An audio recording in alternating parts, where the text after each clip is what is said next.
अस्सलाम वालेकुम गाइस, कैसे हो आप सब लोग। मैं हूँ फारिया जवेद और आज मैं आप लोगों के साथ विटामिन बी के कैप्सूलों का रिव्यू करने लगी हूँ और बताऊँगी तो ये कैसे हैं और किस तरह के ये अपने चेहरे पे ये काम करते हैं।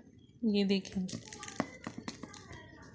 देखें मैं 10 लेके आई थी, 5 मैंने यूज़ कर लिए तो 5 ये हैं। ये देखें इस तरह के हैं। ये इस तरह के विटामिन ई के भी होते हैं, तो आप इसको अपने फेशियल में भी यूज़ कर सकते हैं। आप इसको अपनी क्रीम में डाल के भी यूज़ कर सकते हैं और आप इसको अपने चेहरे और अपने फेस पे, बॉडी पे भी यूज़ कर सकते हैं। इसका कोई भी साइड इफ़ेक्ट नहीं है।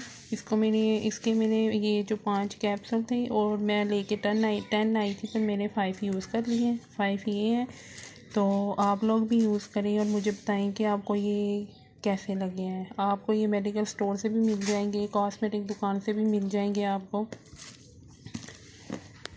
तो आप अपनी क्रीम, फेशियल, टोनर में भी यूज़ करके इस्तेमाल कर सकते हैं इसको। तो आप इसके और नाइट क्रीम में भी यूज़ कर सकते हैं। आप जो होम मेड जो क्रीम होती है आप उसमें भी डाल के इसको यूज़ कर सकते हैं।